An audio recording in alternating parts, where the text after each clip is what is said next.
माघ मास को पुराणों में स्नान दान का मास माना गया है।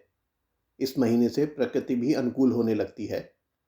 माघ शब्द का संबंध भगवान कृष्ण के माधव स्वरूप से है। इस माह में भगवान कृष्ण की पूजा करने से व्यक्ति को अनंत सुखों की प्राप्ति होती है और मृत्यु के बाद गोलोक में स्थान मिलता है। माघ के महीने में सूर्योपासना का विशेष महत्व है, क्योंकि इस महीने में भगवान भास्कर धनु राशि से अपने पुत्र शनि की राशि मकर में प्रवेश करते हैं और पूरे महीने मकर राशि में रहते हुए शुभता प्रदान करते हैं। माघ के महीने में किया गया सूर्य पूजन साल भर के लिए फलित हो जाता है। माघ मास में प्रयागराज में माघ मेला लगता है, जो पौष पूर्णिमा के दिन से प्रारंभ हो जाता है। माना जाता है कि माघ के महीने में जहाँ कहीं भी जल हो वह गंगा जल के समान हो जाता है। इसलिए माघ के मास में प्रयागराज, हरिद्वार समेत अन्य तीर्थ स्थानों पर पवित्र नदियों में स्नान करने से साधक के तमाम पाप कर्म नष्ट हो जाते हैं और उसे सुख, ऐश्वर्य और मोक्ष की प्राप्ति होती है। ज्योतिषीय दृष्टि से माघ महीने में कई ग्रहों का गोचर देखने को मिलेगा। माघ मास में जहां एक और गुप्त नवरात्रि पड़ेंगी, वहीं दूसरी ओर 17 जनवरी से शनि का राशि परिवर्तन भी हो रहा है। इसके साथ 8 जनवरी और 5 फरवरी इन दोनों दिन रवि पुष्य नक्षत्र का संयोग भी बन रहा है। माघ माह के प्रारंभ होते ही त्योहारों का सिलसिला भी प्रारंभ हो जाता है, जिसमें खास तौर पर सकट चौथ, मकर संक्रांति, खिचड़ी, पोंगल, पटतिल्ला एकादशी, मौनी अमावस्या, वसंत पंचमी, रथ सप्तमी और माघ पूर्णिमा जैसे कई महत्वपूर्ण व्रत और त्योहार आने वाले हैं। इसी माह मकर संक्रांति से सूर्य दक्षिणायन से उत्तरायण होते हैं और सभी शुभ कार्य प्रारंभ हो जाते हैं। माघ में संगम पर कल्पवास करने की परंपरा है। ऐसा करने से शरीर और आत्मा पवित्र हो जाती है। पुराणों के अनुसार महाभारत युद्ध की समाप्ति के बाद मार्कंडेय ऋषि के कहने पर धर्मराज युधिष्ठिर ने युद्ध में मारे गए लोगों को सद्गति दिलाने के लिए कल्पवास किया था। माघ मास को लेकर एक पौराणिक कथा है, जिसके अनुसार माघ मास में गौतम ऋषि ने इंद्रदेव को श्राप दिया था। जब इंद्रदेव ने उनसे क्षमा याचना की तो गौतम ऋषि ने माघ मास में गंगा स्नान कर प्रायश्चित करने को कहा। तब इंद्रदेव ने माघ मास में गंगा स्नान किया था। इसके बाद इंद्रदेव को श्राप से मुक्ति मिली।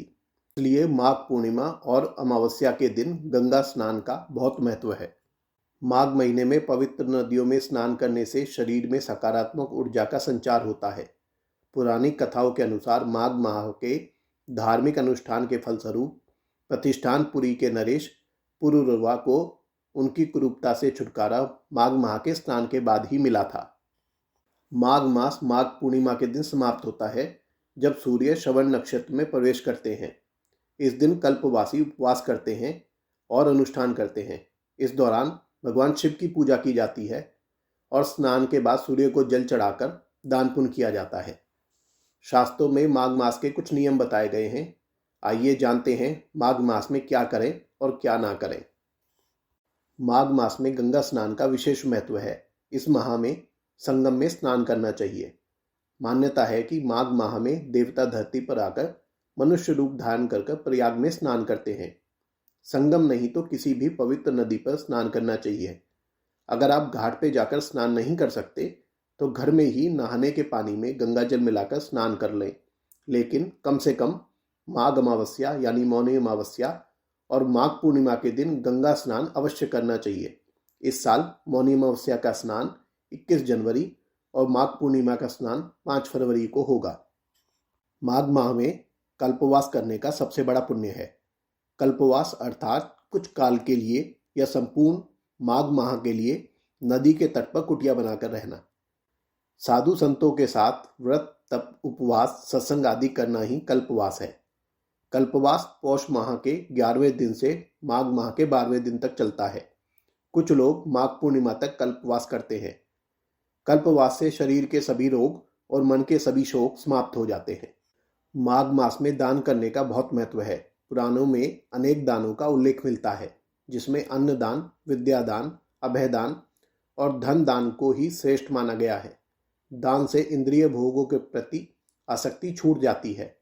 दान सबसे सरल और उत्तम उपाय है। वेद और पुराण में दान के महत्व का वर्णन किया गया है। माघ माह में मंदिरों, आश्रमों और नदी के तटों पर सत्संग का आयोजन होता है। सत्संग से पाप कर्मों का नाश होता है।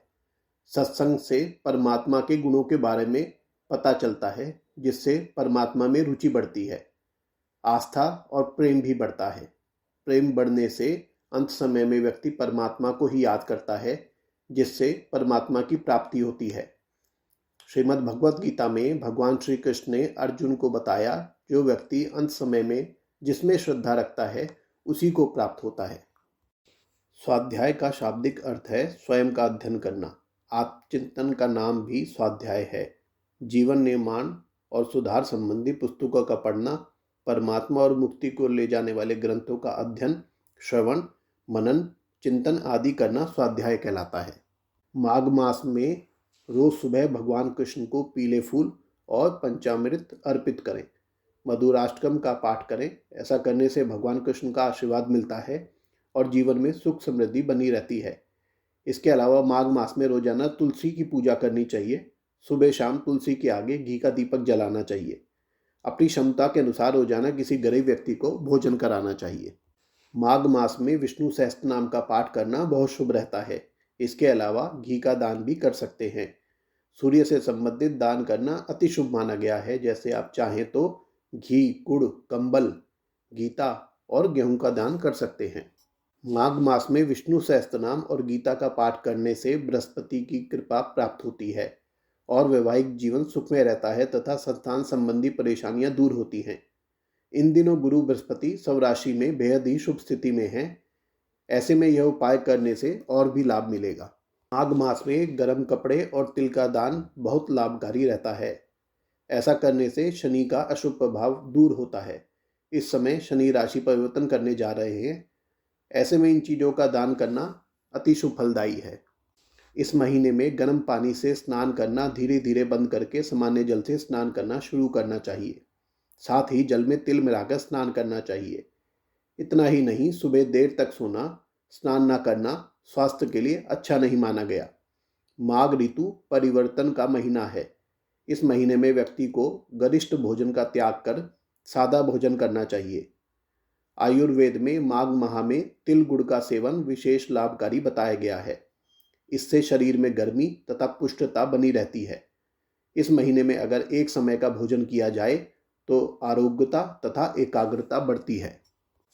माघ के महीने में पूजा पाठ, अनुष्ठान, जप तप का फल तभी मिलता है जब व्यक्ति झूठ, कटु वचन, ईर्ष्या, लालच का त्याग करे। माघ ऐसा महीना है जिसमें किया हुआ दान अक्षय फल प्रदान करता है। इसलिए दान करते समय कुछ विशेष बातों का ध्यान रखना जरूरी है। दान कभी भी किसी के दबाव में नहीं देना चाहिए। दान कभी भी ऐसे व्यक्ति को नहीं देना चाहिए जो कुपात्र हो। जो भी वस्तु दान में दी जाए वह उत्तम कोटि की होनी चाहिए। दान में मांस, मदिरा आदि वस्तुएं ना देना ही उत्तम है। दान देते समय मन में हमेशा ये भाव रखना चाहिए कि ये वस्तु ईश्वर की दी हुई है और ये सेवा या दान मैं ईश्वर के प्रति ही कर रहा हूँ। यदि आपके कोई प्रश्न हैं तो कमेंट में लिखें। वीडियो देखने के लिए धन्यवाद। इस वीडियो को लाइक और चैनल को सब्सक्राइब करें।